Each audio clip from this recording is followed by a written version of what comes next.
Cloud. Ok. Très bien. Est-ce que vous avez des questions spécifiques? On a déjà vu Vata Dosha, mais est-ce que vous avez des questions spécifiques sur Vata que vous voulez que j'aborde pendant la session? Ou est-ce que vous voulez répondre ou intervenir au fur et à mesure du séminaire?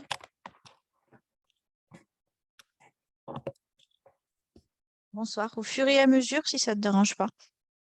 Ok, non, bien sûr que non. Par contre, je suis pas quelqu'un de spécifiquement ordonné, surtout en ce moment. Je crois pas que je l'ai, le document que tu es en train de montrer. Tu pourrais le renvoyer dans la conversation pour qu'on puisse le télécharger? Ouais. Alors, Deux. attends. Merci. Dans la conversation, c'est-à-dire dans la boîte à discussion, c'est ça? Ouais, je pense, ouais, que tu dois être capable, on doit pouvoir le faire, il me semble. Ouais. Dans votre ordinateur, document. Je pense que vous l'avez, hein, c'est le document qui s'appelle Moi. Anatomie, physiologie ayurvédique. Alors, attends, je vais regarder. Ouais, ok. Mais je C'est l'ai bon, aussi, j'ai. attends. Tu as? Non, Tout non, le mais monde c'est a? bon, je l'ai. Ouais, ouais, ouais. Philosophie des trois doshas, j'ai, pardon. Il me manquait juste, je savais pas où le chercher, mais c'est bon. Je l'ai. En Merci. principe, vous l'avez. Excuse-moi. Non, pas de problème. En principe, vous l'avez. Si vous voulez le suivre en même temps que moi sur mon écran, pas de problème. Et je vais le commenter au fur et à mesure. Ou si vous voulez l'ouvrir sur votre ordinateur et le suivre de votre côté, c'est comme vous souhaitez. Et si jamais vous n'arrivez pas à le retrouver, je peux vous l'envoyer après le cours. Donc, on Excuse-moi, va je l'avais. parler de... Pas de, pas de souci. Donc, on va parler de Vata Dosha. Alors, il y a deux remarques avant qu'on commence le cours. Généralement, on parle des doshas dans cet ordre-là. Vata, Pitta, Kapha. C'est de cette manière-là que les textes, les samhitas, énumèrent les doshas, en commençant par Vata, ensuite, en deuxième lieu, Pitta, et en troisième lieu, Kapha. Sachez et retenez que l'ordre importe. Dans les samhitas, l'ordre importe. C'est-à-dire que les savants ont toujours mis en premier ce qui prédomine, ce qui est le plus important. D'accord? Donc Vata ici a toute son importance et on l'a déjà beaucoup vu. Il est Yogavai, il est le leader et c'est pour ça qu'il est toujours cité en premier. Un autre exemple, c'est par exemple quand on parle de Ashtanga Ayurveda. Ashtanga, ça veut dire les 8 branches de l'Ayurveda, comme Ashtanga Yoga, les 8 branches de yoga. Dans les 8 branches de l'Ayurveda, vous avez donc les 8 spécialités de la médecine ayurvédique. Parmi ces spécialités, vous avez la pédiatrie, vous avez la médecine interne, la chirurgie, l'ORL. La première qu'on cite toujours en premier, c'est Kaya Chikitsa. Kaya Chikitsa, c'est la médecine interne. Elle est toujours citée en premier. Pourquoi? Parce que elle est plus importante. C'est une branche qui est la plus importante dans la médecine ayurvédique. On fait aussi de la chirurgie, on fait aussi du traitement des femmes enceintes, des personnes âgées, des rasayanas, de l'immunité, de la longévité, les aphrodisiaques, mais c'est des branches qui sont moins importantes. Encore une fois, parce que l'ordre importe. Donc, on commence par, je vais fermer la fenêtre à discussion. On commence donc ici par Vata Dosha, sachant aussi, et donc oui, pardon, la deuxième remarque, c'est que on parle bien des 5 doshas de l'individu. Vous vous rappelez pourquoi 5? Quelqu'un? Pour les deux du mental. Les 3 doshas du corps, qui sont Vata, Pitta, Kapha, Et les deux du et les mental. doshas du mental, exactement, qui sont Rajas et Tamas.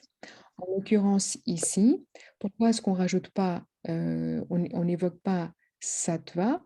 Parce qu'ici, on est en train de parler des doshas. Dosha, ça veut dire, quelle est la Déséquilibre. définition? Défaut. Défaut. Défaut. C'est ça. Et que Déséquilibre. l'autre, c'en est pas un. C'est ça, exactement. Dosha veut dire déséquilibre, défaut, imperfection. L'être humain est constitué de dosha, de défauts, de défauts, d'imperfection. Ça devrait, rien que cette méditation sur ce terme-là, devrait nous faire beaucoup réfléchir, beaucoup méditer. On ne devrait pas attendre de qui que ce soit dans cette existence d'être parfait, ça n'existe pas. Et l'Ayurveda, par ce terme dosha, qui est quand même un terme qui est tellement vulgarisé, qu'on entend tellement partout, mais sur lequel on médite tellement peu, en fait un principe fondamental. Quand je vous dis que c'est un mensonge que d'écrire des livres avec des gros titres qui prétendraient que l'Ayurveda, en pratiquant l'Ayurveda, on va atteindre la santé parfaite, c'est un gros mensonge, c'est du rêve qu'on vend aux gens. Ça n'existe pas, la santé parfaite n'existe pas. Pour ce principe même que nous sommes composés de doshas, d'imperfections. Pourquoi? Parce qu'en fait, ces énergies, ces bioénergies, Vata, Pitta, Kapha, Rajas, Tamas, sont tellement sensibles, tellement subtiles, tellement interconnectées à tout et tellement, tellement subtiles parce que l'environnement, la moindre émotion, la moindre sensation, la moindre saveur risque de les faire bouger, va les faire bouger, va les faire se déplacer peut-être. Et par conséquent, elles sont difficiles à contrôler, difficilement contrôlables, difficilement stables, elles sont instables. Et la santé est ça. Les doshas, c'est une danse interne permanente. C'est une valse permanente, permanente et pas permanente. Et c'est comme ça qu'on devrait non seulement comprendre le terme dosha, mais comprendre au-delà de ça et plus profondément ce qu'est la santé. La santé est un état impermanent, instable. On peut être en santé quelques jours, quelques semaines, quelques temps, mais pas infiniment. Ensuite, il y a déséquilibre et gros déséquilibre, évidemment. Mais rien que ça devrait beaucoup nous faire réfléchir. Pour revenir donc à Vata Dosha. Vata Dosha est donc est donc composé des éléments qui sont éther et air. Et on dit de Vata Dosha qu'il est le principe de mouvement ou de propulsion. Est-ce que vous êtes là, hein? Parce que vos caméras enfin, je ne vous vois plus, mais je suppose que vous êtes là quand même. Oui, je pense que les Oui. caméras se sont poussées parce qu'en fait, tu as dû cliquer sur l'écran simplement, sur l'écran du texte. Donc, c'est celui qui devient prépondérant. Oui, c'est ça. C'est parce que des fois, les écrans, là, ça me gêne un peu. Ça gêne un peu la visibilité de mon propre écran. Alors, Vata est mouvement. Il est le leader des doshas car il contrôle l'endroit de manifestation de Pitta Kapha. Pourquoi est-ce qu'il contrôle l'endroit de manifestation? Parce que Vata est composé de air et éther. Vata impulse le mouvement, provoque le mouvement. Le mouvement de quoi? Le mouvement de la pensée, le mouvement de l'aliment qui va passer de ma bouche dans mon œsophage, dans mon estomac, dans mes intestins et qui va sortir. Le mouvement de ma bouche quand elle parle, mais aussi le mouvement de Pitta Kapha. Qu'est-ce que ça veut dire concrètement? Ça veut dire que si j'ai une inflammation, si j'ai une irritabilité et qu'en même temps, mon système nerveux il commence à s'exciter, il se peut que Vata, le système nerveux, par cette nervosité, elle provoque, elle augmente la sensation de brûlure, la sensation de chaleur de mon inflammation. Vata est leader parce qu'il contrôle l'endroit de manifestation de Pitta et Kapha. Ça veut dire aussi que, en fait, si j'ai cette fameuse inflammation dans le corps, non seulement Vata peut souffler dans cette inflammation parce qu'il est du mouvement et du souffle et augmenter la puissance de cette inflammation, mais en plus, il peut bouger cette inflammation ailleurs dans le corps. Il peut la propager. Et quand il contrôle l'endroit de manifestation, c'est qu'il peut souffler dessus et en faire des foyers un peu partout. Imaginez, j'ai une tendinite. Et ben, si mon système nerveux se met à flancher et que Vata explose, et ben, cette inflammation, cet excès de feu dans ma tendinite, il peut aller se manifester ailleurs. Et là, je vais créer des manifestations de HIIT ailleurs dans le corps. Il est composé des éléments espace, espace qui se dit akasha en sanskrit, et air qui se dit vayu, en même proportion. En même proportion. Air et éther en même proportion.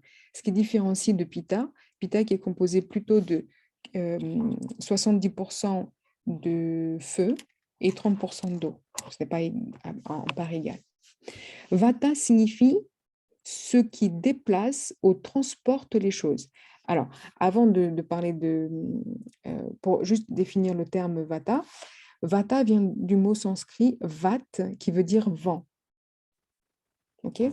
Ensuite, Vata va avoir d'autres significations. Parmi ces significations, il veut dire aussi ce qui déplace ou transporte les choses. Donc, ça veut tout dire. Il est composé des éléments éther et air qui représentent l'immobilité, l'éther, et le mouvement air. Vous avez bien lu là, vous avez bien entendu? L'éther, c'est l'immobilité. Et le mouvement, c'est l'air. Donc Vata est composé de ces deux composantes, une immobile et une mobile.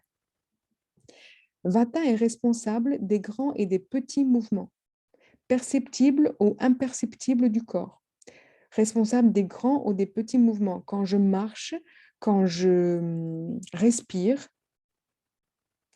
quand je pense, quand je cogite, ça c'est des grands et des petits mouvements, perceptibles ou imperceptibles. C'est la force principale qui contrôle le transport des liquides, l'écoulement des sécrétions, l'élimination des déchets. C'est qu'est-ce qui fait que pourquoi est-ce que je ne peux pas faire de l'œdème ou pourquoi est-ce que je vais provoquer de l'œdème? Souvent, on considère l'œdème, la rétention d'eau, comme la prise de poids, comme un excès de kapha. On est d'accord? Puisque excès de l'élément eau. Mais pourquoi est-ce que l'eau a stagné? Parce que c'est souvent, en fait, un déséquilibre de Vata, un blocage de Vata, de la circulation du mouvement de Vata qui bloque. Vata ralentit, Vata est bloqué, Vata stagne. Et la conséquence est que du coup, comme il n'y a plus de mouvement à l'intérieur du corps, par exemple, on sait que tous les jours, il faudrait marcher un minimum. On dit 20 minutes, 30 minutes de marche.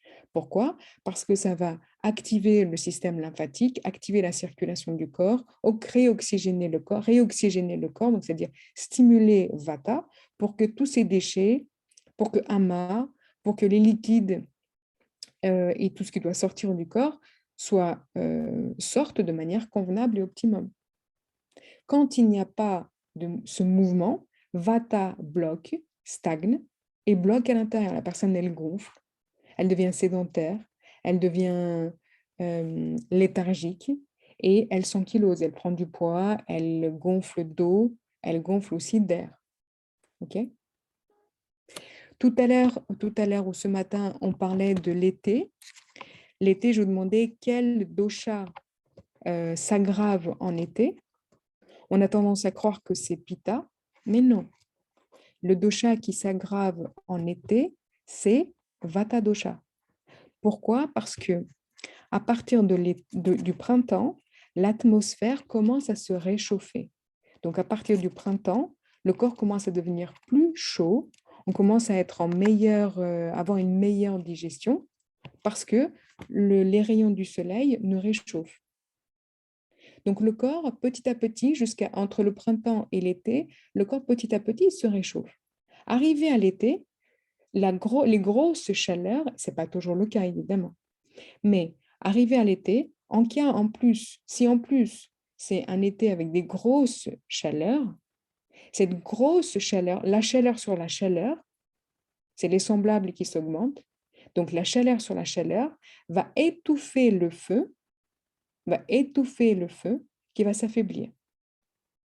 Et là, Vata est bloqué. Vous voyez, vous comprenez la logique?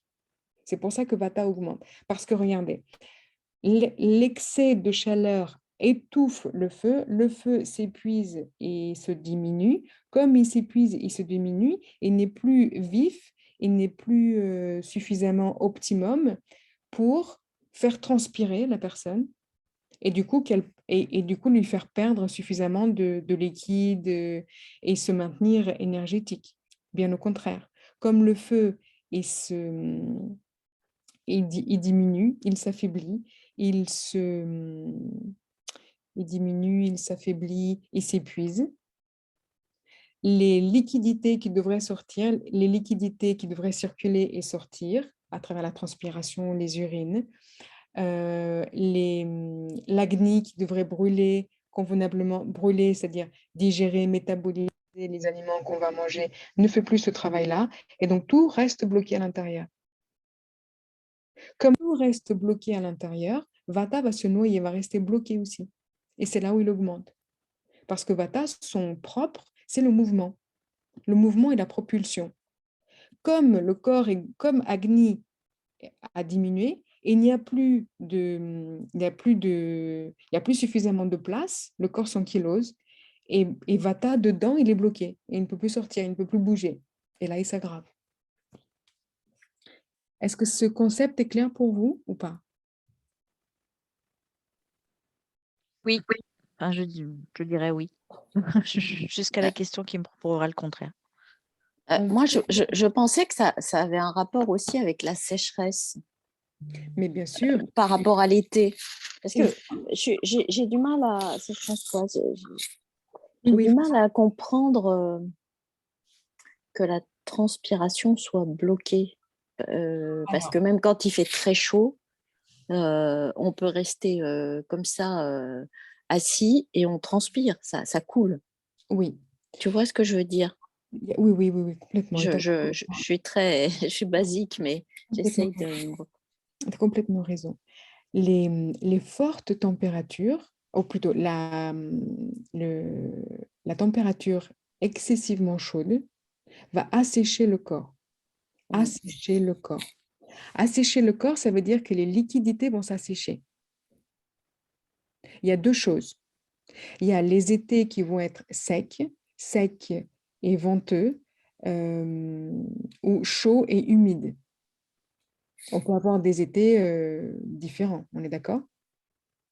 Dans les deux cas, Vata va exploser. Quand il y a une température excessive, la sécheresse va provoquer Vata. La sécheresse va assécher les tissus, assécher les canaux de circulation. Vata ne pourra plus circuler parce que c'est devenu trop sec. Donc le mouvement, les liquidités, la fluidité, comme il n'y en a plus, Vata va rester bloqué. Dans l'autre cas, c'est les étés qui sont chauds et en plus humides, un peu comme ce dont parlait Stéphanie hier ou ce matin. Un été où il fait excessivement chaud, mais très humide. Chaud et humide, cet excès d'humidité va noyer Vata à l'intérieur du corps. C'est plus clair comme ça? Oui, merci.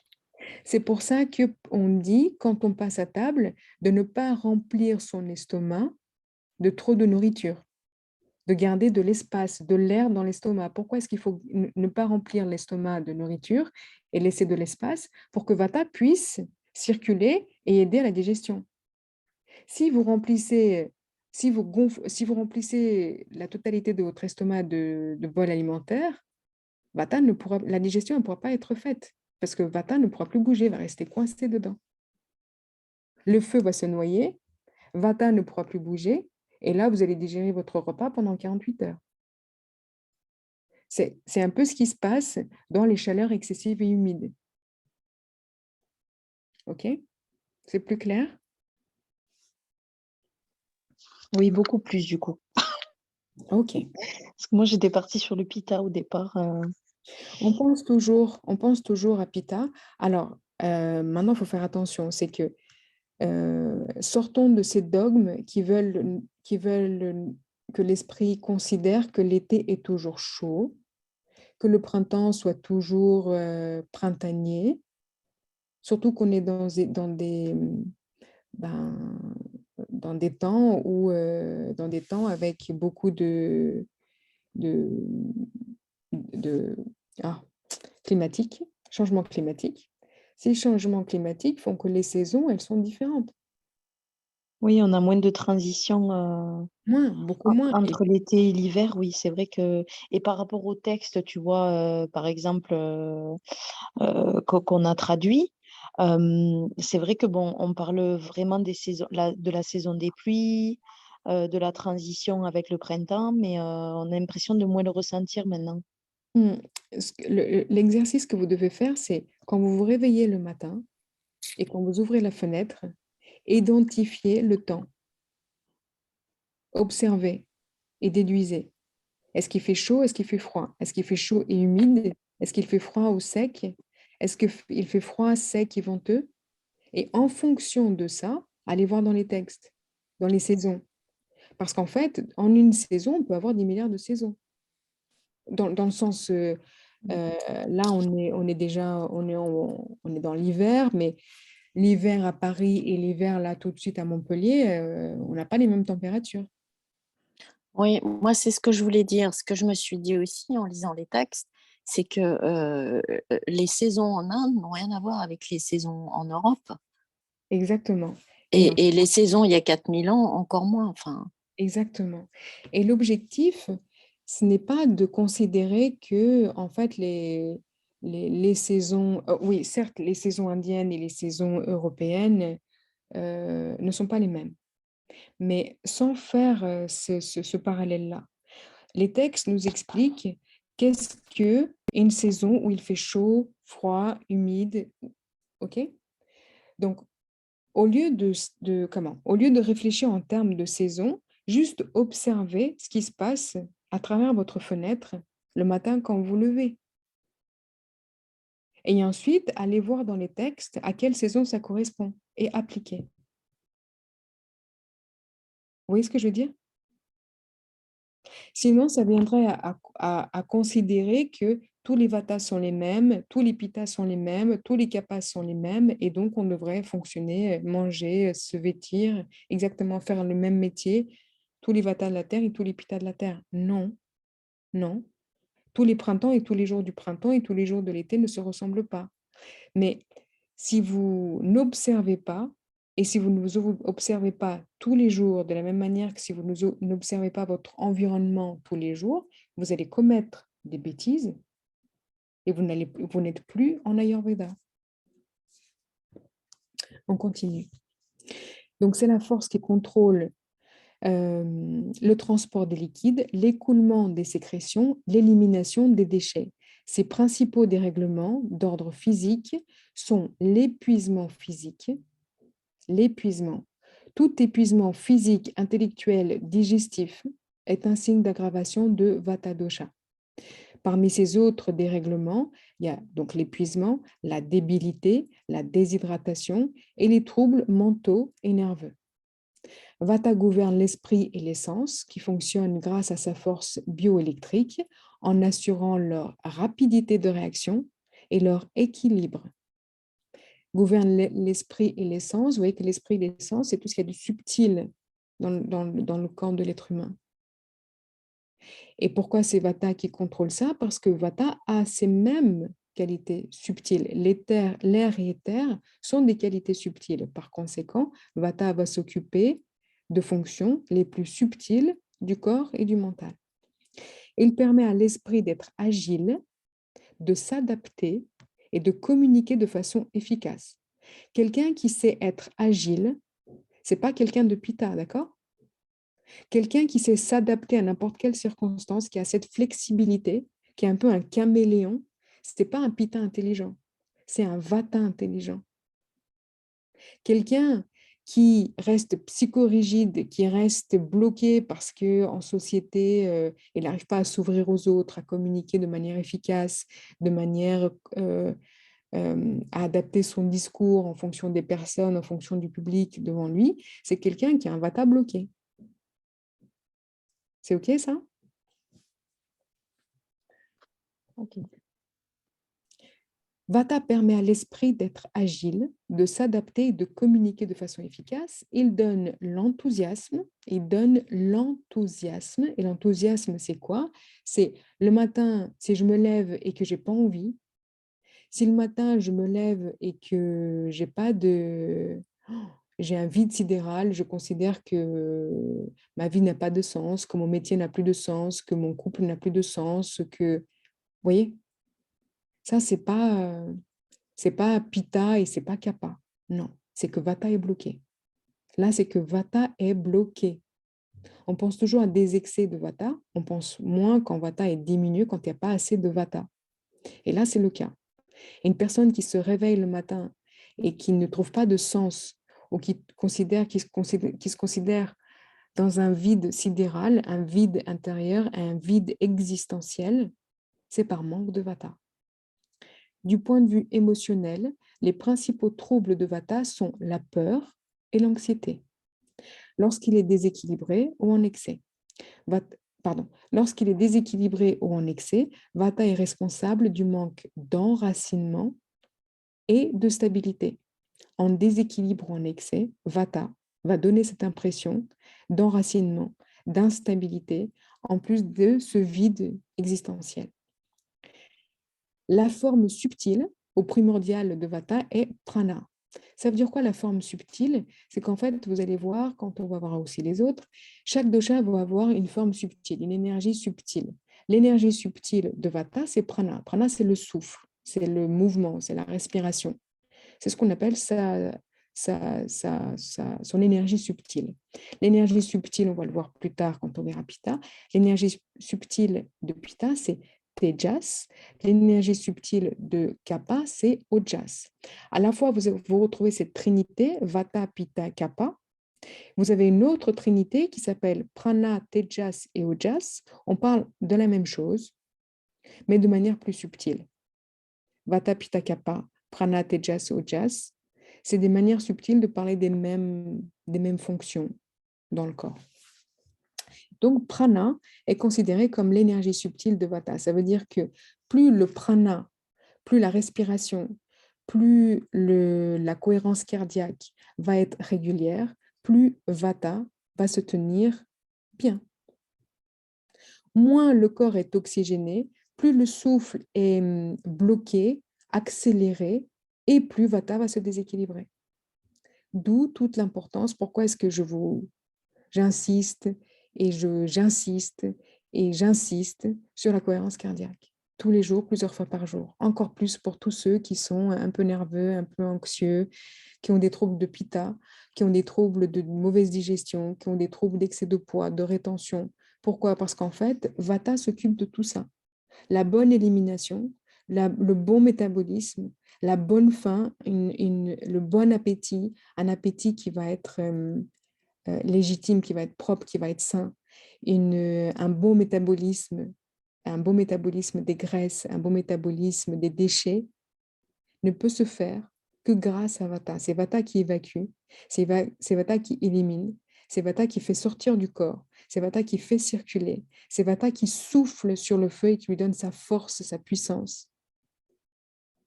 Et la respiration, ou si vous ne voulez pas parler de pranayama, la cohérence cardiaque, permet cette régularisation de prana, du souffle. Donc, c'est une énergie subtile, alors que Vata est une énergie grossière. Prana, c'est plus subtil. C'est plus subtil que...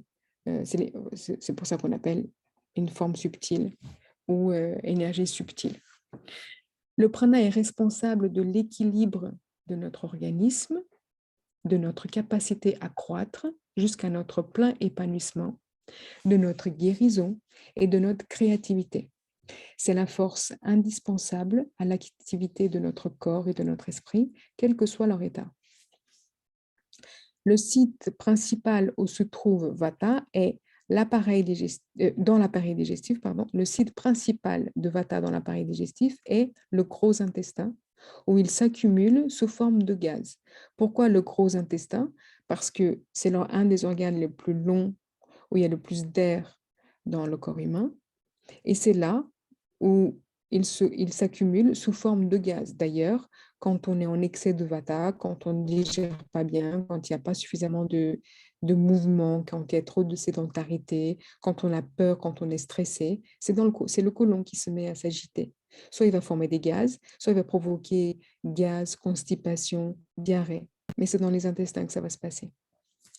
De là, l'appareil circulatoire le transporte aux endroits affaiblis du corps où il provoque diverses maladies typiques de Vata telles que l'arthrose, la perte de poids, l'insomnie, l'agitation mentale et les troubles du système nerveux. On pourrait rajouter la sécheresse, la débilité, les troubles de l'ORL.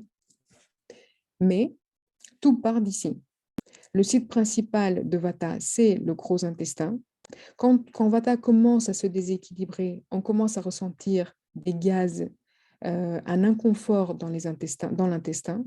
Et ensuite, plus les symptômes vont s'aggraver, plus Vata va sortir. Donc là, il y a une accumulation d'abord qui se passe dans le gros intestin, ensuite une accumulation, l'accumulation ensuite un débordement, c'est comme ça que la maladie se manifeste. Il y a un débordement et quand il déborde du gros intestin, il va aller se placer ailleurs dans le corps et où exactement ailleurs, dans les sites de localisation de Vata. Site de production, c'est sa maison mère, sa maison principale, donc le gros intestin, c'est sa maison principale, qu'on appelle site de production.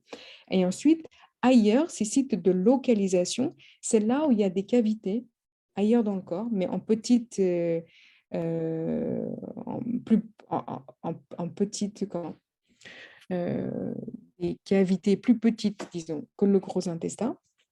Mais partout où il y a des cavités, c'est potentiellement partout où Vata peut se manifester. Donc, quand les maladies de Vata, typiquement Vata, apparaissent, elles vont perturber, elles vont engendrer un inconfort dans le gros intestin. Si la personne ne réagit pas tout de suite, cet inconfort va grossir, ensuite se disperser ailleurs dans le corps, à commencer par les autres sites de localisation de Vata, qui sont, par exemple, l'ORL, par le nez, les oreilles, créer des sinusites, créer des acouphènes, dans les systèmes nerveux, sous la peau, créer de la sécheresse, les pores de la peau sont des sites de localisation de Vata, on va les voir après. Mais c'est un peu comme ça que la maladie se propage. D'abord dans le site de production, ensuite dans les sites de localisation. Vata est considéré comme le leader des doshas. Il permet en effet il permet le mouvement de Pitta Kapha. De fait, aucune maladie ne peut se manifester sans Vata. Aucune maladie ne peut se manifester sans Vata. Vous allez avoir, quand vous avez un déséquilibre de Pitta Kapha, on va ressentir un inconfort. Pourquoi cet inconfort va devenir maladie? Parce que Vata va souffler dedans, va taper dedans et va propager ou va augmenter les symptômes. Sans Vata, il n'y a pas réellement de maladie qui s'aggrave. Vous comprenez? Qui s'aggrave ou qui se disperse. OK? Je pense que vous avez coupé les micros, mais je vais continuer parce que je suppose que vous avez compris. Mais surtout, n'hésitez pas à m'arrêter si vous avez des questions ou des cas pratiques ou des... Vata emmène les éléments pathogènes et les doshas aggravés dans les parties faibles du corps. Je répète, Vata, qui est le mouvement, le principe de mouvement, va emmener les éléments pathogènes. C'est quoi les éléments pathogènes? Quand vous avez une mauvaise digestion, quand vous avez, par exemple, mangé trop vite et pas suffisamment mâché vos aliments, et ben, ces aliments qui ont été mal mâchés, mal broyés, vont pas réellement bien se métaboliser ou être éliminés de l'organisme. Si par-dessus, au lieu d'attendre que le corps d'attendre de jeûner ou d'attendre que le corps fasse son travail de digestion, vous remangez par-dessus, et ben cet aliment qui n'a pas été digéré, qui n'a pas été éliminé, va rester stocké, va peut-être pourrir, va peut-être inflammer. Et Vata ensuite peut prendre c'est pathogène. En fait, ces éléments pathogènes, c'est-à-dire que cet aliment va devenir ensuite inflammatoire, va créer des déchets de l'amas et Vata va propager cet amas ailleurs dans le corps, à commencer par les parties faibles. Donc, si par exemple, vous avez tendance à avoir mal à un endroit particulier du corps, chaque fois que la maladie va s'approcher de vous, vous allez le ressentir dans cet endroit-là. Vous allez ressentir une douleur, une faiblesse aux endroits qui sont déjà affaiblis dans le corps. Moi, par exemple, j'ai une prothèse au genou. Quand je commence à... Comment je sais que je risque de tomber malade ou qu'il y a quelque chose qui ne va pas? Mon genou, là où j'ai ma prothèse, mon genou commence à me faire mal. Et là, c'est un signe d'alerte. Mon genou, là où j'ai une prothèse, là où j'ai mon cancer, là où j'ai été opéré, est par conséquent une partie faible, la partie la plus faible de mon organisme. Et quand je commence à me sentir pas bien, quand il y a un déséquilibre qui s'annonce ou qui se prépare, mon genou il m'alerte. Et il y a beaucoup de gens comme ça qui le sentent dans les articulations. C'est alors que la maladie apparaît. Si Vata est contrôlé, les doshas ne peuvent pas se répandre dans le corps hors de leur site de production. Qu'est-ce que ça veut dire que? Ça veut dire que si Vata est contrôlé, notamment en pratiquant régulièrement du mouvement, de l'exercice physique intelligent, de la cohérence cardiaque, n'est-ce pas? Si Vata est sous contrôle, les doshas, par exemple, les doshas qui sont malades, le déséquilibre, les déséquilibres du quotidien ne vont pas se répandre dans le corps, parce que c'est Vata qui les transporte. Donc, les doshas ne vont pas se répandre dans le corps, mais ils vont se manifester que localement. Et c'est quand ils se manifestent localement que nous, en thérapie, on peut vraiment intervenir, parce que quand c'est local, c'est contrôlable. Quand ça commence à se propager ailleurs, à se répandre, se propager, se répandre dans le corps, la maladie devient incontrôlable. Et du coup, c'est très difficile de contrôler une maladie qui devient, par exemple, un cancer qui fait des métastases ou la propagation de la maladie d'Alzheimer, de Parkinson. C'est par phase en fait. Et plus ça se répand, plus la maladie s'aggrave, plus ça devient incontrôlable. Et c'est ça qui est difficile pour nous à corriger. Contrôler Vata permet de rester en bonne santé ou de limiter l'étendue de la gravité de la maladie. D'où les efforts faits en Ayurveda pour garder ce dosha en équilibre. Ensuite, quelles sont les qualités de Vata? Les qualités, c'est les caractéristiques, hein, d'accord? De même que vous reconnaissez une personne à ses qualités de caractère, une fleur à ses couleurs ou à son parfum, un aliment à ses goûts et une matière à sa texture, Vata, qui est un dosha subtil, donc invisible à nos yeux, est reconnaissable par des manifestations de ses qualités dans le corps. Lorsque les qualités suivantes apparaissent, nous savons que nous sommes en présence du dosha Vata. Quelles sont ses qualités ou ses caractéristiques? Lagu, Ruksha, Shita, Sukshma, Sara ou Chala, ça veut dire la même chose, et Kara. Lagu veut dire léger, Ruksha, sec, Shita, froid, Sukshma, subtil, Sara, instable, ou Chala, qui veut dire le mouvement, mobile, c'est des synonymes, et Kara, rugueux. Ce qui veut dire concrètement que lorsque le corps devient sec, en interne ou en externe, en interne, c'est par exemple quand j'ai la bouche sèche, quand je commence à constiper. Constiper, ça veut dire que les selles ne passent pas, restent coincées à l'intérieur. Quand vous avez des signes de sécheresse en externe, c'est par exemple les cheveux deviennent secs, la peau devient sèche. Donc, pardon, j'étais en train de parler de la goût. Je vais commencer par la goût. Bon, légèreté, le léger. Quand le corps devient léger, c'est-à-dire émacié, perte de poids. Léger, ça peut être une perte de poids, ça peut être de manière plus subtile quand je perds du sang menstruel. Quand nous avons nos règles et qu'on perd du sang, toute perte, qui dit perte, dit forcément légèreté. Si je perds du sang, si je perds du poids, si je perds du muscle, si je perds mon téléphone, si je perds un membre de ma famille, Si je perds mon emploi, à partir du moment où il y a perte, il y a augmentation de vata. Ici, en l'occurrence, lagu, qui veut dire léger, donc la légèreté dans les aliments trop légers, comme par exemple, les fruits, les légumes sont légers. Les, comment on appelle ça, les galettes de riz. Les galettes de riz, les chips, c'est aussi léger. Quand j'en mange, j'augmente vata. Après, si je ne fais que manger des salades, que manger des fruits, si c'est en excès, je vais augmenter vata plus, plus, plus.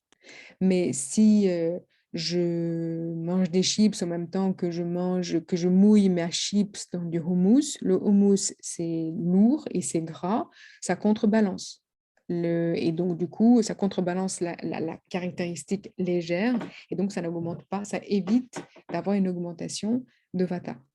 Mais dès qu'il y a trop de légèreté, ça va augmenter vata. Un appartement, vous avez une maison, un appartement qui est où il n'y a pas beaucoup de meubles, pas beaucoup de légèreté, bien au contraire.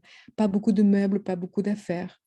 Cette légèreté ou ce minimalisme, disons, ce minimalisme peut augmenter vata, considéré comme léger, lagu.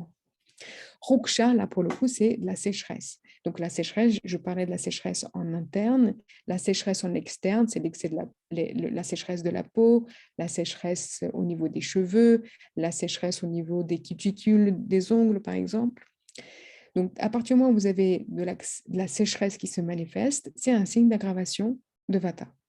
Le froid, à partir du moment où je deviens frileuse, où j'ai des sueurs froides, où j'ai des extrémités froides, mais aussi les saisons froides, les aliments froids, tout ce qui va sortir du frigo, du congèle et que je mets directement dans ma bouche. Les émotions froides, et c'est quoi les émotions froides? C'est la peur, l'anxiété, la tristesse, la mélancolie, tout ce qui est froid. Un discours froid et une personne froide va augmenter vata. Sukshma, subtil. Le subtil, c'est par exemple la méditation. Quand je rentre en état de prière, en état de méditatif, en état de contemplation, si j'en fais trop, alors si j'en fais avec mesure, ça va me rendre plus léger, donc je vais augmenter vata et prana, mais si j'en fais un excès, je vais perturber, exploser vata en déséquilibre. L'instabilité, physique, imaginez que je me déplace beaucoup pour mon travail ou que je fais trop de sport ou que j'ai une instabilité amoureuse, que j'ai une instabilité financière, je ne gagne pas suffisamment ma vie, je n'ai pas de relation amoureuse stable, je n'ai pas d'emploi stable, je n'ai pas de lieu fixe. L'instabilité provoque l'aggravation de vata. Je parle d'instabilité, mais aussi le mouvement, le fait de beaucoup déménager, de beaucoup voyager, d'être chez soi, mais de bouger tout le temps. Un coup faire le ménage, un coup faire à manger, un coup sortir, descendre la poubelle, un coup le mouvement, d'être tout le temps mobile, augmente vata. Mobile, c'est par exemple, on passe à table, tout simplement, on est à table, mais une personne qui vous parle sans cesse, ou une personne qui parle sans cesse pendant qu'elle est en train de manger. Cet excès de mouvement de la bouche, des lèvres, de la parole augmente vata. C'est pour ça qu'on devrait manger en silence. Rugueux, quand la peau devient rugueuse, c'est un signe d'aggravation de vata. Mais aussi tout ce qui est rugueux, par exemple, vous voyez, des vêtements qui sont un peu rêches, qui ne sont pas agréables à porter sur la peau. Ça peut augmenter la sensation. Ce type de sensation peut augmenter vata. Vata et Yogavai. Ça, c'est très, très important. C'est une caractéristique fondamentale et bien spécifique à Vata. Qu'est-ce que ça veut dire? Qu'est-ce que ça veut dire Yogavai? C'est que Vata possède la qualité spécifique d'être Yogavai, c'est que cette qualité est définie par le fait que Vata augmente et acquiert les propriétés d'une substance avec laquelle il est combiné et produit de fait une action similaire à cette substance sur le corps. En d'autres termes, il est catalyseur des qualités auxquelles il se mélange. Un exemple. Vata augmente en hiver en raison de l'augmentation des qualités Shita, froid, mais en été, s'il fait très sec, s'il fait très chaud et sec, la chaleur ne va pas réussir à équilibrer Vata en raison de l'excès de sécheresse, qui est une de ses qualités. Et là, on revient sur ce principe fondamental en Ayurveda qui est que les semblables s'augmentent, les contraires s'équilibrent. Le froid de l'hiver va augmenter le froid de Vata et donc va déséquilibrer Vata dans cette saison. Et donc Vata va tendre à se déséquilibrer en cette saison. Vata est sec, donc par conséquent, la sécheresse de l'été, quand elle devient excessive, elle va augmenter, provoquer la sécheresse de Vata et Vata va exploser. En d'autres termes, il est catalyseur des qualités auxquelles il se mélange. Quand il se mélange aux mêmes qualités que les siennes, il augmente les qualités de cette chose. C'est clair pour vous ou pas, ce terme de catalyseur Yoga-Vahi? Allô? Vous pouvez parler? Oui, tu m'entends? Oui, oui, j'entends. Ok. C'est OK pour vous? Yoga-Vahi, Bah, catalyseur? pour moi, c'est ok, mais c'est déjà quelque chose que tu avais dit quand vous avez fait le dernier séminaire. Moi, j'ai réécouté le post récemment, Oui, on en avait déjà parlé, donc. oui. Et j'insiste beaucoup, beaucoup, beaucoup, beaucoup, parce que ça va être l'objet de toutes nos études pendant les 5 ans. Surtout quand on fera de la thérapie, c'est garder bien ça en tête. Tous les extrêmes ont tendance à aggraver Vata. Tous les extrêmes ont tendance à aggraver Vata. C'est-à-dire que, vous savez, quand on passe à table et qu'on a la bouchée de trop, le verre d'eau de trop, la minute de sport de trop, la demi-heure, alors qu'on aurait dû se coucher à 22 heures, mais la demi-heure de trop, la goutte de trop. On est au travail, on sent qu'on est au bord du précipice, mais on va quand même jusqu'au burn-out. Pourquoi? Parce que tous les extrêmes ont tendance à aggraver Vata. Que les qualités de ces extrêmes soient similaires ou dissimilaires à celles de ce dosha. Ceci en raison de sa qualité Yoga-Vahi. Il suffit qu'il fasse trop chaud, il fasse chaud, mais en plus de faire chaud, vous allez mettre du piment ou des épices dans votre alimentation. C'est un extrême. Cet extrême va augmenter Vata alors que Vata n'est pas chaud. Mais c'est juste que vous avez été dans l'extrême. Autre substance Yoga-Vahi, on dit que l'eau est Yoga-Vahi, le miel est Yoga-Vahi et l'huile de sésame est Yoga-Vahi. Qu'est-ce que ça veut dire concrètement? Ça veut dire que si vous voulez potentialiser un médicament et une substance, potentialiser, c'est-à-dire que vous voulez que son effet soit plus rapide, vous le mélangez avec de l'eau, du miel ou de l'huile de sésame. En l'occurrence, l'huile de sésame, on ne la prend pas en interne, c'est contre-indiqué en Ayurveda, on ne le fait qu'en externe. Mais le fait de prendre de l'eau mielée en prenant ces médicaments, ces plantes ayurvédiques, augmente la potentialité, la rapidité du traitement. Lorsque ces substances sont mélangées à des plantes, elles perdent leur qualité propre pour devenir un support des qualités des plantes auxquelles on les a mélangées. Un exemple, le miel est une substance chauffante, mais mélangé à la réglisse, il va supporter les effets refroidissants de cette plante. Refroidissant et rafraîchissant de cette plante. Maintenant, on a dit que chaque dosha a un site de production, donc une maison mère, et plusieurs sites de localisation, des endroits où il est aussi présent dans le corps, mais en moindre quantité. On a dit aussi que le site de production de Vata est le côlon. En réalité, c'est le côlon et le rectum. Cette zone est appelée Pakvashaya. Pakvashaya. Vata contient les 5 éléments, mais présente une prédominance d'air et d'éther. d'éther et d'air. Pardon. Ces éléments sont produits en fin de digestion lorsque les aliments passent dans le côlon et il n'y a presque plus d'éléments nutritifs. C'est pour cela que Vata est produit à cet endroit dans le corps. En fait, plus l'aliment va passer dans la bouche et les grossiers, plus il va descendre dans le tube digestif jusqu'au rectum, jusqu'au côlon, plus il va devenir subtil. Donc, dans le côlon, pourquoi est-ce que le côlon est le site de production de Vata? Parce que tout ce qui arrive au côlon arrive déjà sous forme très diluée, très digérée, très subtile. Sites de localisation. Les sites de localisation sont les endroits du corps que Vata occupe en raison de la similarité de ses qualités avec le site en question.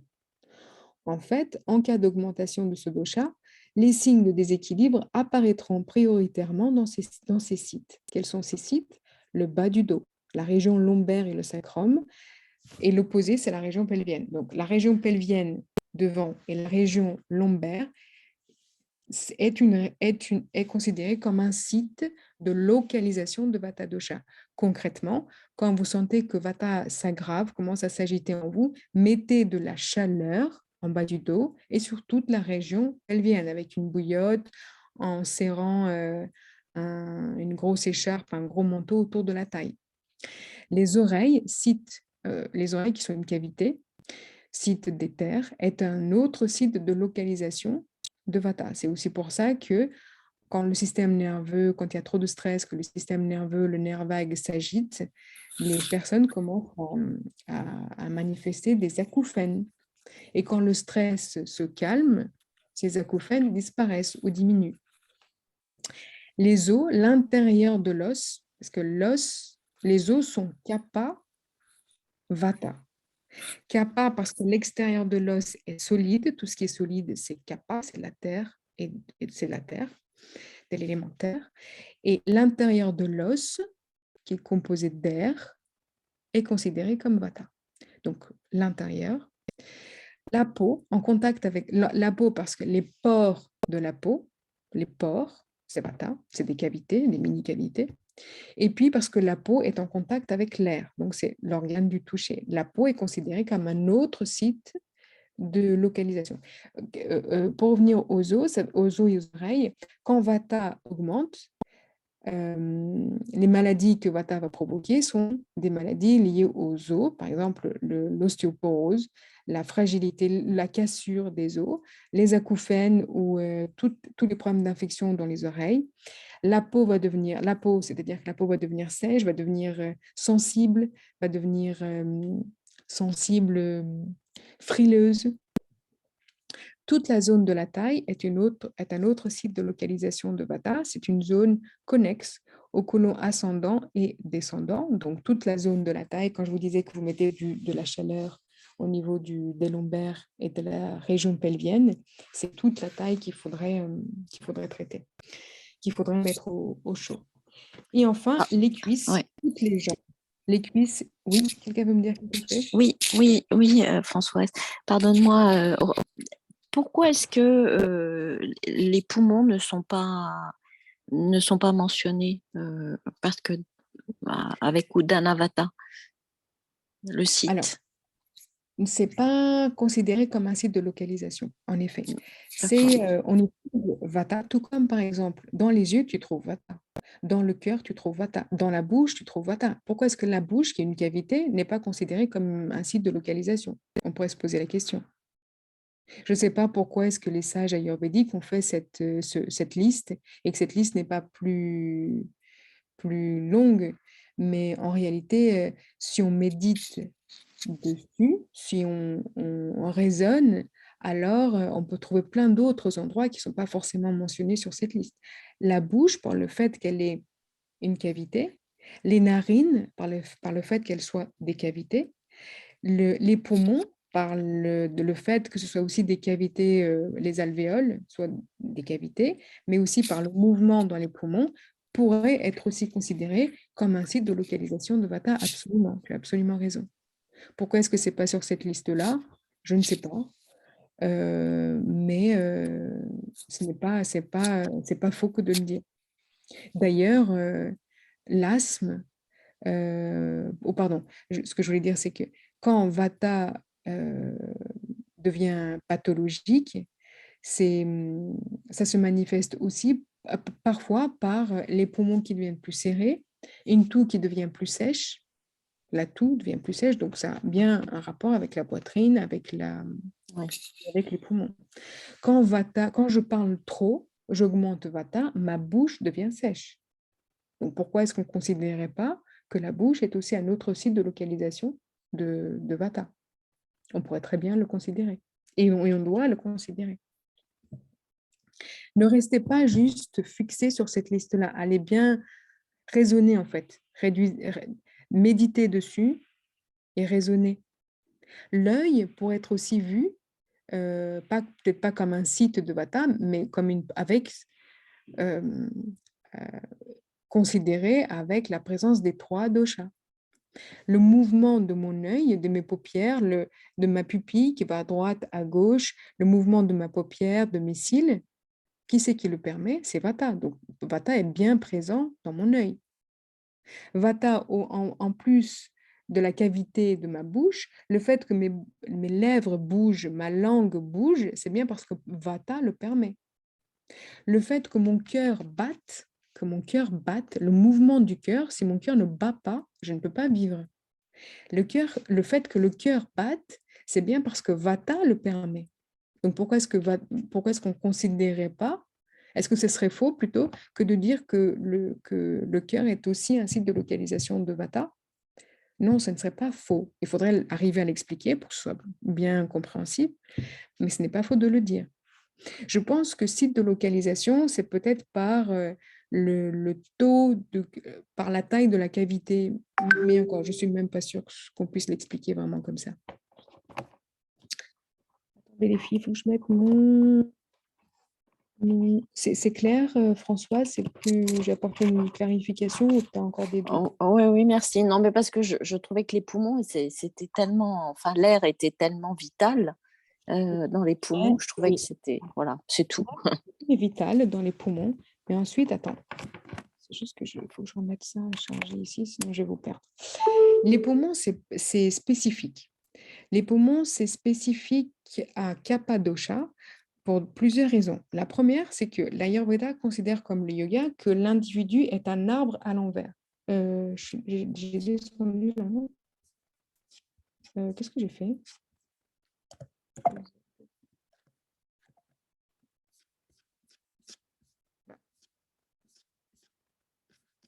Vous êtes là ou je vous ai perdu aussi? Nous sommes là. On voit plus rien sur tes supports. Ah, oh, oui, je sais pourquoi. Parce que mon document était sur une clé USB que j'ai enlevé de mon ordi parce que il fallait que je branche mon... Attendez, je reprends. Je reprends mon document. Juste un instant, les filles, que j'aille à nouveau le chercher. Où est-ce qu'il est? Formation, ici. Anatomie. Non, c'est pas ça. Est-ce que c'est ça? Non, c'est pas ça. Pardonnez-moi, les filles. J'y viens, j'y arrive. Hop, ici. Ok. Vous voyez pas mon écran là encore, hein, c'est ça? Vous voyez pas mon document? Non, Non. non, on te voit toi, on voit l'image. Attends. Que je revienne du coup. Comment je fais ça? Comment je fais pour vous avoir?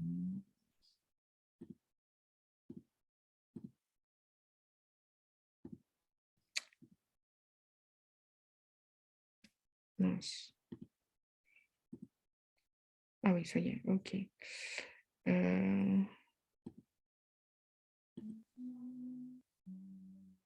Attendez, je partage d'écran, ça y est. Ici et ici et ici. Ça y est, vous l'avez? Oui. Ça y est, ok. Donc, pour revenir au poumon. Pourquoi est-ce que... Vous m'entendez bien? Je crois que oui. Pour revenir aux poumons, d'une part, parce que l'Ayurveda comme le yoga considèrent que l'individu est un arbre inversé, c'est-à-dire que la partie la plus légère de notre corps, ce sont nos jambes, qui ressembleraient, par rapport à l'image de l'arbre, à des branches. Ok. Et la partie haute, c'est-à-dire du diaphragme jusqu'à la tête, est plus lourde parce que remplie de plus de liquidité et donc est beaucoup plus lourd et stable. Beaucoup plus de liquidité parce que les poumons, l'estomac, toute la trachée, le cœur, la bouche, la gorge, la tête, le cerveau ont besoin de liquide, de beaucoup d'eau, donc de beaucoup de kappa, pour pouvoir être lubrifiés et donc fonctionner. Cet excès de liquidité du diaphragme jusqu'à la tête fait que c'est cette partie-là qui est la plus lourde dans notre corps. Lourde comme les racines. Lourde comme les racines. D'où l'image de l'arbre à l'envers. Et donc, les poumons sont plus considérés, les poumons en réalité, toute la zone de la poitrine est considérée comme une zone typiquement kappa. Sauf que ne le considérez pas de manière dogmatique, raisonnée. Et comment on raisonne? C'est raisonner en réfléchissant aux fonctions de chaque organe. Pour les poumons, le poumon bat, le poumon expulse de l'air, le poumon doit être lubrifié. Parce que le poumon doit être lubrifié, il a besoin de kappa, mais parce que le poumon bat, il a besoin de vata, et parce que le poumon a besoin d'oxygène, il a besoin de vata. Donc, à la fois, vous retrouvez comme ça, en raisonnant, vous regardez quel dosha fait quoi dans chaque organe. Et quand on va plus loin dans ce type de raisonnement, quand on applique ce type de gymnastique, on se rend compte qu'en fait, dans la plupart des organes, vous retrouvez les 3 doshas partout, immiscés, interconnectés à chaque fois. Maintenant, les fonctions dans le corps. Chaque dosha est responsable de différentes fonctions au système du corps. Le dosha Vata est en charge des activités corporelles suivantes. Vata est donc responsable des mouvements du corps, tous les mouvements corporels externes et internes. J'en ai déjà parlé tout à l'heure. La respiration, inspire et expiration, chacun géré par des sous-doshas différents. La stimulation, le stimuli récupéré par le système nerveux, donc la stimulation, c'est une fonction de Vata dosha. Vata améliore aussi le fonctionnement des organes sensoriels. Vata provoque et est responsable de l'enthousiasme, j'ai déjà exprimé ça tout à l'heure, et aussi parce que l'enthousiasme, c'est un mouvement qui part vers l'extérieur. Et enfin, Vata est responsable des sensations, des besoins naturels, la faim, l'envie d'uriner, l'envie de dormir, la soif. Les besoins naturels sont gérés par Vata dosha. Ceci sous-entend que lorsque ce dosha se perturbe, en heure Vata, en saison Vata, c'est aussi ces fonctions-là qui vont être perturbées. Lorsque Vata se déséquilibre dans mon organisme, je vais le sentir dans les mouvements de mon corps, je vais le sentir dans ma respiration, je vais le sentir dans les stimuli de mon système nerveux, je vais le sentir dans mes organes sensoriels, dans le fonctionnement de mes organes sensoriels, je vais le sentir dans mon enthousiasme, mon manque d'enthousiasme, et je vais le sentir dans mes besoins naturels, mes sensations de besoins naturels. Lorsque j'ai une faim de loup, que je suis affamée, que je ne suis jamais rassasiée, lorsque j'ai envie de dormir ou que je deviens insomniaque, lorsque j'ai sans cesse envie d'uriner, c'est signe que Vata est aggravé. OK? Attendez. J'ai 6 messages. Là, quelqu'un me dit quelque chose. Vous êtes beaucoup à me parler. Je dois vous laisser. Sandrine, pas de problème. Je vais finir avec le replay. OK. Bonne soirée. Moi également. Bonne soirée à tous. Très bien, les filles. Je n'ai pas vu vos messages, mais j'ai vu que vous étiez partis. Pas de problème. Je vous envoie ensuite le replay. Concernant les actions dans le corps, du coup, qui c'est qui reste? Christelle et Marine, c'est ça? Voilà. Ah, vous êtes vaillantes, hein. Mais si vous voulez partir, vous pouvez, hein. Je continuerai à parler toute seule et je vous envoie ensuite le replay. On va rester avec toi. Ouais, non, ça va. Je vais prendre mon assiette, je vais manger en même temps, tout va bien. Nickel. Parfait, parfait. Faites ça, faites ça. Ok, donc, concernant les actions dans le corps, chaque dosha est donc est un employé du corps. Il possède des fonctions, donc il est responsable d'eux, qu'il va mener à bien par des actions, des tâches. Les signes suivants sont des actions de Vata qui permettent d'identifier qu'il est en action. Cela ne signifie pas forcément qu'il est déséquilibré, seulement qu'il est en train d'agir. Donc, les actions venant du mouvement de Vata sont les douleurs. Chaque fois qu'une douleur se manifeste, c'est une action de Vata. La douleur, n'importe où dans le corps, une douleur de dents, une douleur à la jambe, une douleur à la tête, une douleur dans le cœur, peu importe, même si ça fait pas, même si l'organe qui est douloureux n'est pas un site de localisation ou en lien avec Vata Dosha, à partir du moment où une douleur se manifeste, c'est un déséquilibre de Vata.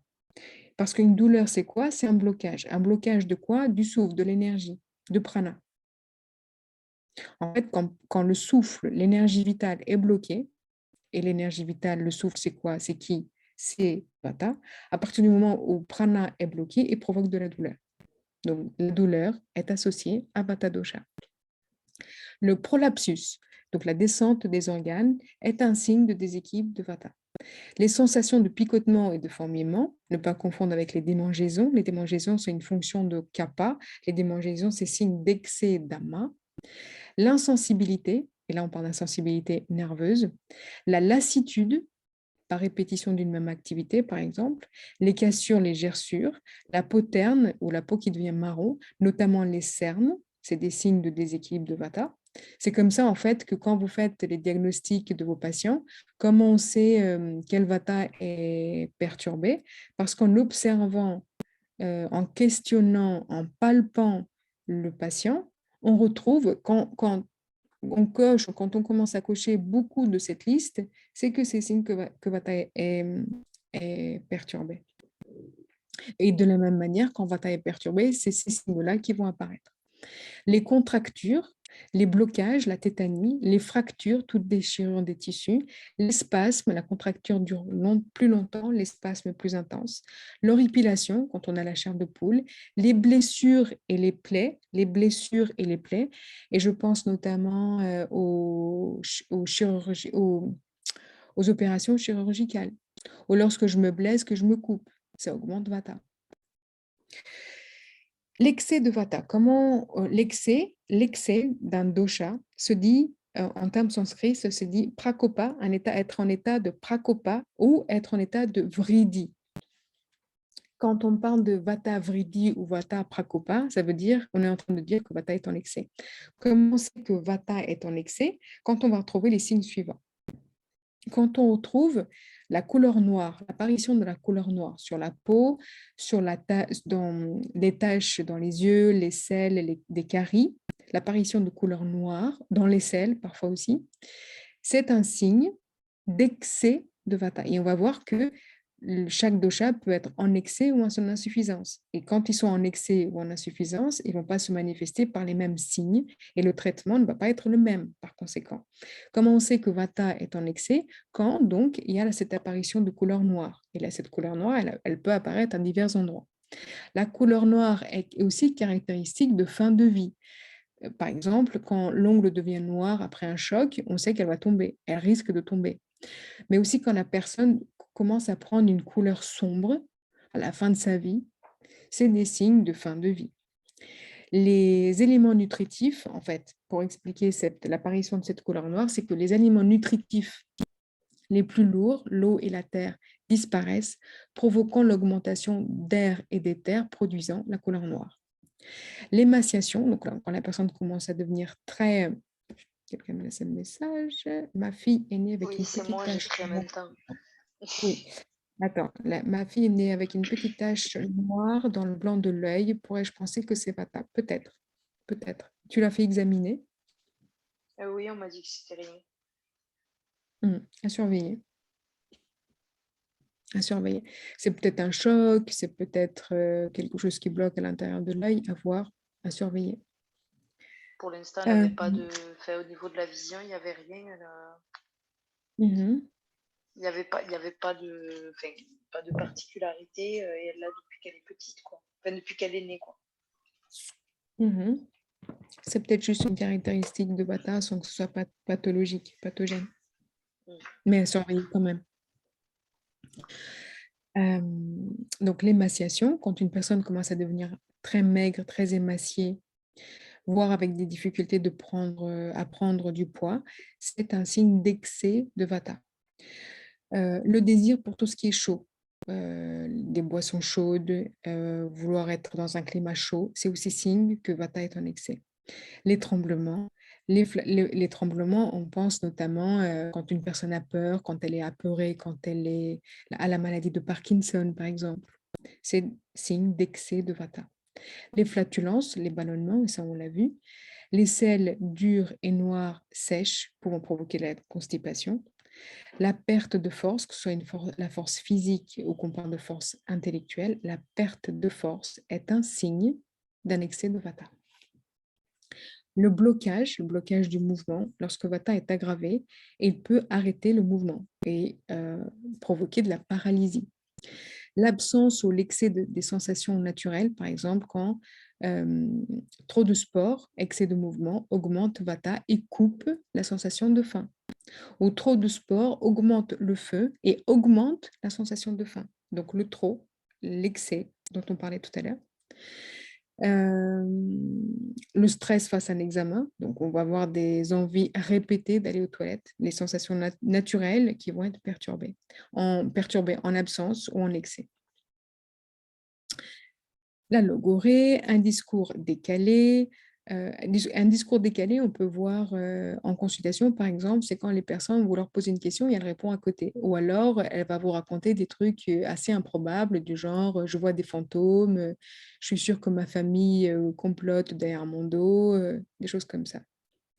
L'hyperactivité, une apparence de faiblesse, d'impuissance et de manque, un aspect miséreux, misérable. L'insomnie, le sommeil haché, l'insomnie et ou le sommeil haché, coupé, sont aussi des signes d'excès de Vata. Maintenant, Vata peut être aussi insuffisant. Et lorsqu'il est insuffisant, à nouveau, il y a un terme pour le dire, c'est Kshaya. Quand on dit Vata, Kshaya Vata, c'est que Vata est bloqué, il n'est pas suffisant dans le corps. On va retrouver des manifestations dans le corps. Parmi ces manifestations, on retrouve une sensation de lassitude liée à un manque d'enthousiasme pour la vie, pour les activités, pour se lever le matin. La sensation de lassitude est un signe d'insuffisance de prana, insuffisance de Vata. La léthargie, le peu de parole, c'est-à-dire que la personne, elle parle peu, elle ne parle plus ou elle parle peu. Par exemple, après une méditation, on n'a plus envie de parler. C'est parce que Vata est descendu. Ça, c'est une chose, et c'est plutôt bien. Par contre, quand une personne devient aphone et qu'elle devient presque communication zéro, c'est que là, manque d'enthousiasme, manque de stimulation, faut penser à une insuffisance de Vata et la faire un peu bouger. La confusion mentale, difficulté à prendre des décisions, à discerner. Quand vous posez une question à votre entourage, à votre partenaire ou à votre patient et que la personne a du mal à formuler des phrases, a du mal à prendre des décisions, c'est oui, c'est non, c'est peut-être, finalement c'est comme tu veux, ou du mal à avoir un raisonnement clair et logique. Apparition des symptômes d'augmentation de kapha. Et là, c'est très important. C'est que souvent, la personne souffre en fait d'une insuffisance de Vata et les symptômes vont tellement ressembler à un excès de kapha parce que quand la personne est lasse, léthargique, qu'elle parle peu, qu'elle a du mal à discerner, on pense beaucoup que c'est une augmentation de kapha. Et en fait, c'est tout simplement une insuffisance de Vata. Et il suffit que vous fassiez le mauvais diagnostic, vous allez ensuite entamer un mauvais protocole et là, c'est foutu. D'où l'importance de bien connaître vos cours. C'est pas juste pour vous ennuyer, mais vraiment, il y a des subtilités. Si vous ne les apprenez pas, vous ne pouvez pas discerner. Ensuite, on va voir les causes d'aggravation de Vata. Les causes d'aggravation. D'aggravation, c'est en insuffisance ou en excès. Armanda, Oui. excuse-moi. Pas de il y a problème. des fois où on a l'impression que, enfin, quand je vois ça, je me dis, mais on pourrait pas avoir des personnes qui ont des symptômes qui ressemblent à la fois à des excès et des insuffisances de Vata. Tu m'entends? Oui, je t'entends. Je Parce que réfléchis. moi, je connais des personnes qui ont des cernes noires, qui ont des problèmes de ballonnement, qui ont la peau sèche et puis qui en même temps donnent des impressions de lassitude, Hmm. enfin qui peuvent avoir des discours un petit peu décalés, mais Alors, ouais, non. qui deviennent. Alors c'est peut-être un découlement, peut-être que quand ils sont en excès et puis d'un seul coup ils deviennent en insuffisance. Enfin, je sais pas, mais il me semble que ça peut être lié les deux. Quand Vata est aggravé, quand un dosha est déséquilibré, il va se déséquilibrer en excès ou en insuffisance. D'accord? Il va pas manifester des signes d'excès et d'insuffisance en même temps. Non. Par contre, quand Vata est le leader et quand il perturbe tous les autres. Ce qui veut dire que parfois, quand Vata se déséquilibre en excès et en insuffisance, tu vas retrouver d'autres symptômes, mais d'autres doshas. Par exemple, une personne en excès de Vata va manifester de la sécheresse, de la constipation, un peu ce que tu disais, tout ce que tu disais tout à l'heure.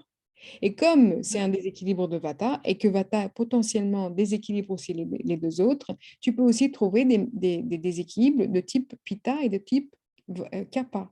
Et Kapha, par exemple, quand tu trouves de la léthargie, de la somnolence, de la lassitude chez une personne, ce n'est plus. Si elle est en excès de Vata, ça peut donner aussi un excès de Kapha, mais pas Ok, un excès de Vata avec une insuffisance de Vata. Non.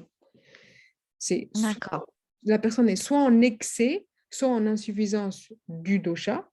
Et ensuite, si Mhm. ce dosha, en l'occurrence, est Vata, Vata a cette subtilité-là, cette caractéristique que n'ont pas les deux autres, de déséquilibrer les deux autres.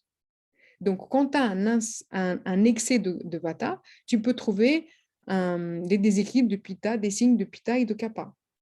Mais de la même manière, si tu as une insuffisance de Vata, tu peux aussi retrouver des déséquilibres de Pitta et de Vata. Ce qui n'est pas possible, c'est d'avoir des signes d'excès de Vata avec des signes d'insuffisance de Vata en même temps.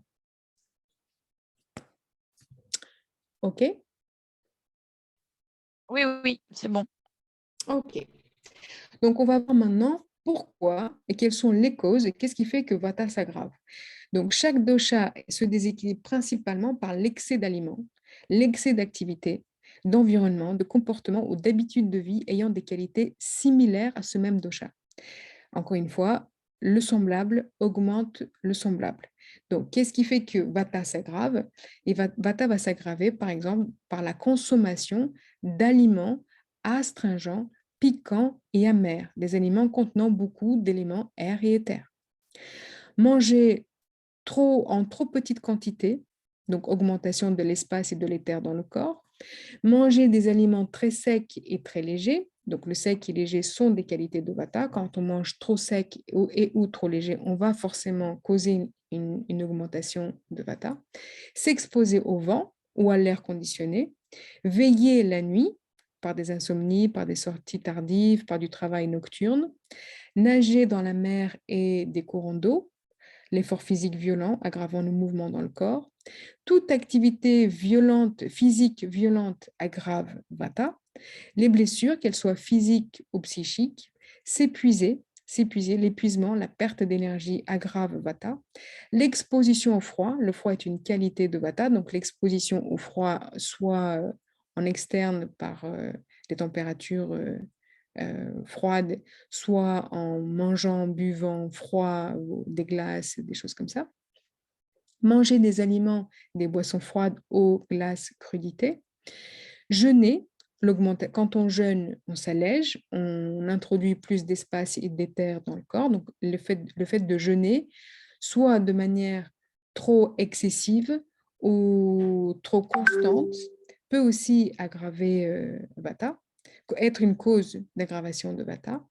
L'excès de relations sexuelles, il s'agit d'une action contrôlée par Apana Vata. Alors, comprenez bien ici que l'excès de relations sexuelles, on pense à, c'est pas par exemple, on pense à, comment on dit ça, à la pénétration. Pénétration, en fait, Apanavata, c'est le mouvement vers le mouvement de sortie vers l'extérieur. Ça, c'est le mouvement naturel. Le bas du corps, il doit sortir. On sort des urines, on sort le bébé, on sort les selles, on sort les gaz. OK? Donc, Apanavata, comment il se régule? Par la bonne sortie et rien qui entrave cette sortie. Or, quand on met un tampon, par exemple, on est en train d'aggraver Apanavata. Quand on a des relations sexuelles, et surtout des relations sexuelles impropres, la soumission, oula, c'est pas la soumission que je voulais dire, mais la sodomie. La sodomie, c'est impropre. C'est considéré comme des relations sexuelles impropres, qui aggravent largement Apanavata. Mais les relations sexuelles, par la pénétration, de fait, aggravent aussi Apanavata. L'Ayurveda ne dit pas qu'il ne faut pas avoir des relations sexuelles, hein, qu'on se comprenne bien. Hein. D'accord? Les soucis, aggravation de Pranavata, pouvant se généraliser à l'ensemble du système nerveux. Les soucis. La peur, fonctionnement impropre de Pranavata, pouvant perturber tous les autres sous-doshas. Le chagrin va aussi perturber et impacter prana, l'énergie vitale, en diminuant prana. Donc le chagrin, la peur, les soucis sont des causes d'aggravation de Vata. La perte de sang, pensez par exemple à quand on se fait opérer, quand on accouche, quand on a nos règles. Toute perte de tissu d'atu, donc perte de tissu, perte de lymphe, perte d'eau, perte de muscle, perte de gras, quand on perd du poids, perte de sang, est une augmentation de l'espace dans le corps et donc une aggravation de Vata. La fonte de la masse musculaire, due à une maladie, d'autant plus, l'excès d'humidité qui va gêner le fluide, l'excès d'humidité qui gêne le mouvement fluide de Vata, la présence des déchets organiques dans le corps, l'excès de Dama qui va bloquer la circulation de Vata. Ensuite, l'hiver et l'automne, qui sont des saisons où Vata s'augmente chez tout le monde, parce que l'hiver et l'automne, c'est des saisons extrêmement froides, extrêmement venteuses, donc ça aggrave Vata. Le soir, en raison de la diminution de la température et donc du mouvement produit par les activités de la journée, donc le soir, Vata augmente. Et ensuite, après la digestion, à la fin de la digestion, on a dit que la fin de tout, la fin d'une expérience, la fin de la digestion, la fin de vie, la fin dans une étape augmente Vata. Et maintenant, on va voir quels sont les traitements qu'on va apporter à Vata. Donc, juste pour que ce soit clair, j'ai remis ici un rappel des gunas de Vata. Vata est léger, sec, mobile, instable, froid, rugueux et subtil. Rappelez-vous que en Ayurveda, on soigne, on apporte le traitement par les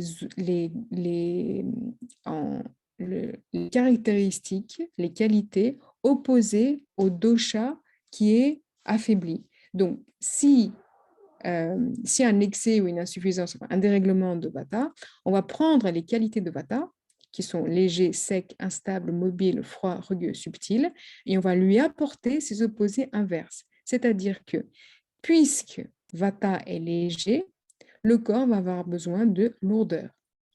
Puisque Vata est sec, le corps va avoir besoin de l'inverse du sec. Et c'est quoi l'inverse du sec? Le sec, ce n'est pas l'humide. L'inverse du sec, c'est du huileux. Puisque Vata est mobile et instable, alors Vata va avoir besoin de sédentarité, d'inaction et de stabilité. Puisque Vata est froid, il va avoir besoin pour se réguler, pour se soigner, de chaud, de chaleur. puisque Vata est rugueux, il va avoir besoin de quelque chose de lisse, lisse, de doux. Puisque Vata est subtil, il va avoir besoin de grossier, de lourdeur, d'accord, de concret, de concret. Et je vous donne ici quelques exemples. Le massage à l'huile chaude, le massage à l'huile chaude va rééquilibrer Vata parce qu'en fait, ça va lui apporter les gunas correspondantes. Et les qualités rééquilibrantes qui sont l'huile va être lourde, alors que Vata est léger. Donc, c'est pour ça qu'on dit que le massage à l'huile chaude est le traitement de Vata, parce que le massage à l'huile regroupe quasiment toutes les qualités inverses qui va rééquilibrer ce dosha. Le massage apporte de la chaleur et Vata est froid. Le massage avec de l'huile est lourde et Vata est léger. Et Vata est froid et l'huile, en la chauffant, devient rééquilibrante parce qu'on la chauffe. Ensuite, autre action qui va aider à réguler, à traiter Vata, c'est de boire et manger chaud. Les horaires du coucher levé, des horaires de coucher levé et des repas fixes, offrant un rythme de vie régulier. Rappelez-vous que Vata est irrégulier. Et l'irrégularité dans notre hygiène de vie, dans nos styles de vie, dans notre alimentation, dans le sommeil, va perturber Vata, il va aggraver, va provoquer les maladies de Vata.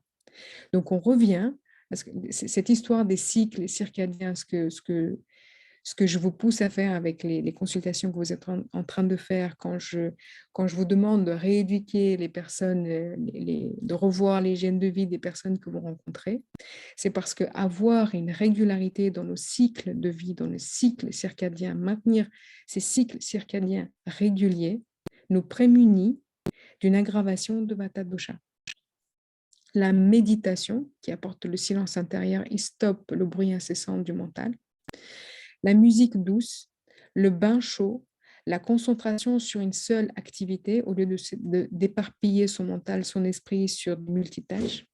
Être au contact de la nature, marcher dans l'herbe, ralentir le mouvement sont autant d'actions que vous pouvez mettre en place pour vous-même, pour vos familles, pour vous, les personnes que vous suivez, pour les prémunir d'un excès de Vata. Ou ralentir un Vata qui est déjà parti dans l'espace. Ok, jusque-là? Vous êtes là? Oui, moi j'ai juste une petite question. Comme Vata, du coup, est responsable, peut être responsable, par exemple, d'autres déséquilibres ou d'autres perturbations des doshas, finalement, on a plutôt intérêt à veiller toujours en priorité, même nous-mêmes, à ce que Vata soit le plus en équilibre, en fait.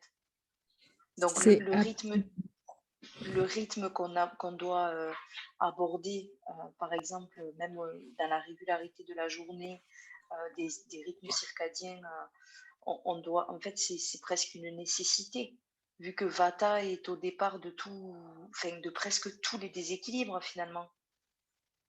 C'est absolument ça. C'est absolument ça.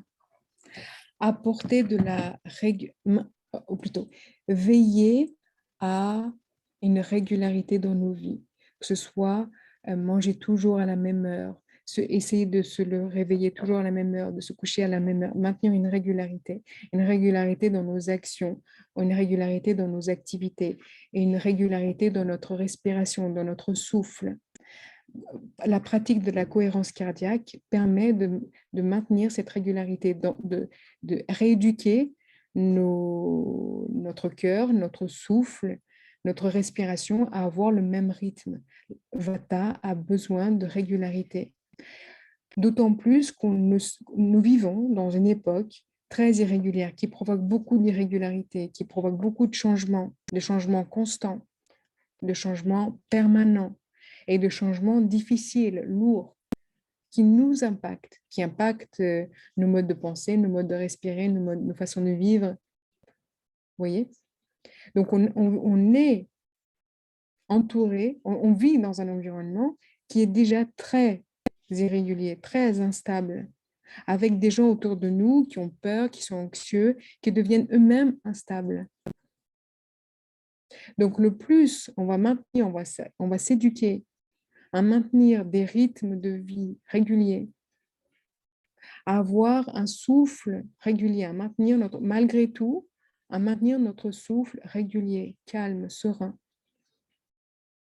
Le, le mieux, on va maintenir ce vata en équilibre et à travers vata en équilibre, les deux autres en équilibre. Parce que quand vata se dérègle, et ben les autres y suivent. Les autres se dérèglent aussi, tout aussi vite. Comprenez pourquoi j'insiste autant? Oui, même si par exemple, on a un déséquilibre de kapha, par exemple, un excès de poids, où on ne pourra pas traiter que ce déséquilibre-là si Vata n'est déjà pas lui-même équilibré, en fait. On sera dans l'obligation de traiter de traiter Vata en premier. Vata toujours en premier. Pourquoi? Parce que si Vata est instable, il va alimenter cette instabilité. Donc, par exemple, la personne a une inflammation, ou la personne est en surpoids, mais en même temps, elle est très anxieuse, elle est très irrégulière, elle est très nerveuse. Et bien, tant que tu ne calmes pas sa nervosité, son anxiété, son état d'esprit, son système nerveux, elle ne pourra pas elle ne pourra pas perdre du poids, elle ne pourra pas, l'inflammation, elle va pas disparaître. D'abord, on apaise la personne, on calme son système nerveux, on calme son mental. Et quand on arrive à cet état serein, alors tout le reste devient contrôlable, devient possible. Tant que la personne, elle a un système nerveux qui est devenu ankylosé, rigide, sensible, il n'y a rien qui rentre. Même ses oreilles n'entendent pas ce que vous lui dites. Même ses yeux ne voient pas avec discernement ce qui devrait être, ce qui est devant elle. Vous comprenez?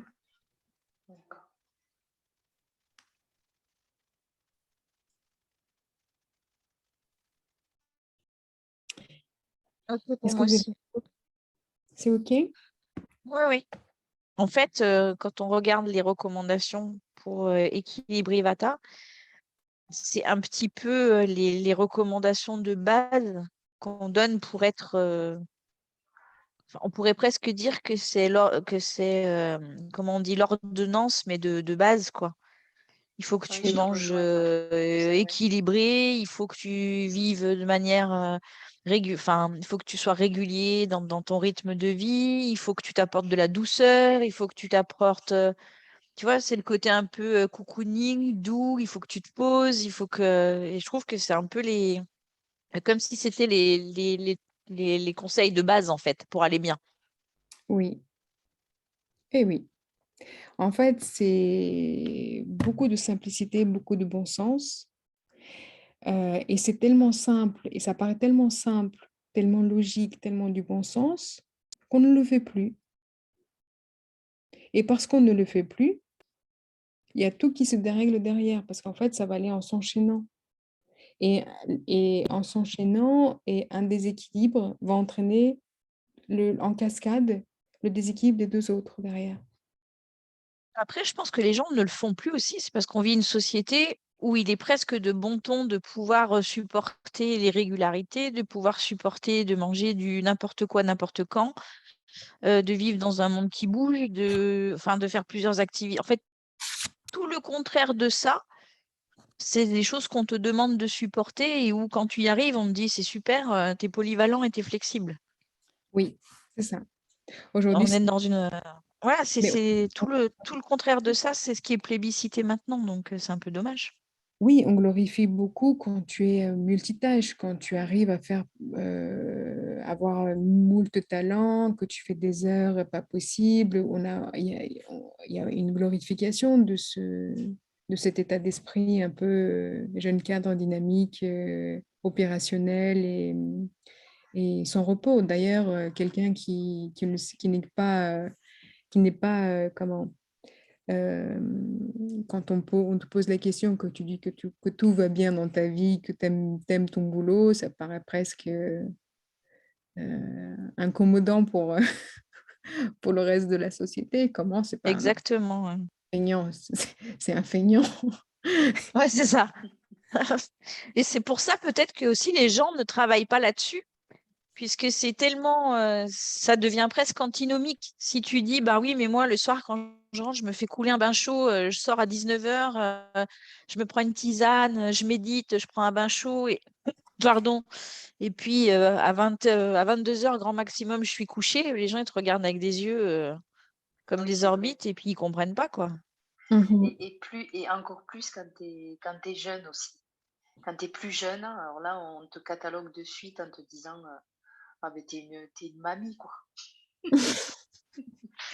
T'es une mamie, alors qu'en fait, ben, la société, je pense le cadre qu'on veut nous donner ou le conditionnement qu'on nous donne, en fait, c'est tout le contraire de ça.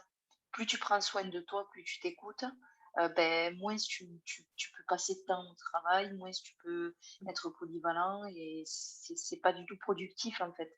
Sauf qu'on est dans une société productive. Mhm. Mais c'est peut-être aussi pour ça qu'il y a tant de gens qui sont pas bien. Voilà, Christelle, ton micro, il est pas top. Qu'est-ce que tu disais? J'ai pas du tout entendu. C'est peut-être aussi pour ça qu'il y a tant de gens qui vont pas bien. Ah, c'est le propre de la société moderne qui veut ça. Oui, mais Donc, on peut quand même se poser la question de se dire où c'est qu'on va quand même. Parce que après, c'est une question d'éducation, je pense. Si ce rôle, ben, c'est un petit peu ce que nous explique Armanda, c'est en petit à petit, en faisant passer le message et qui disent qu'on doit œuvrer pour la enfin, entre guillemets, c'est pour la collectivité aussi. Vous Mhm. m'entendez ou pas? On Oui, ça t'entend, fait mais, je vois que j'ai écrit votre connexion Internet est instable. Donc, bien, c'est ça. mais voilà. On t'entend un peu coupé, mais on a compris le message, je crois. Ah bah allez, je te redonne la parole, vas-y. Non, j'ai terminé. Je pense, dites-moi quand même si vous avez ce document. Il me semble que vous l'avez. Il s'appelle Anatomie, physiologie ayurvédique. Je vous l'avais envoyé en début d'année avec les documents d'anatomie, physiologie moderne. Oui, on l'a. Non, non, Vite. mais on l'a, c'est juste que je l'avais pas classé sous le terme de dosha. Moi, il était classé sous compréhension anatomie physiologique D'accord. et en fait, je l'avais lu, mais comme je l'avais lu en début d'année, Ok. Eh ben, ça voilà. fait pas de mal. Donc, mais je l'ai retrouvé. Oui, oui, on l'avait. Il n'y a pas de souci. Ok. Et donc, la semaine prochaine, mardi prochain, on fera Pitta Dosha. Et on va avancer On comme... n'en a pas demain. Demain, c'est quoi? vendredi, Ouais, Demain, c'est c'est Pita normalement. c'est Pita normalement demain. D'accord. Attends. J'ai dit que c'était Pitta demain? Ben, on fera demain Voilà. alors, Pitta. En fait, normalement, tu les as tous planifiés les mardis, jeudis, vendredis. Donc, comme celui du mardi, là, on l'a décalé au jeudi, ben, celui qui était prévu jeudi, c'était Pita, il est prévu vendredi, Je pensais que j'avais... normalement. Oui, oui, d'accord. Ok. Bah, très bien, on le fera demain soir. Demain soir, à la même heure, ou à 19h peut-être. Peut-être qu'on le fera à 19h du coup. 19h, on fera Pita. D'accord, ok. Ok? Eh bien, très bien. Eh bien, merci les filles. Bah, de rien, Merci merci à à toi. toi. À Ouais, demain. ouais, merci à toi. Et puis, des bisous, une bonne soirée à tout le monde. Et vous aussi.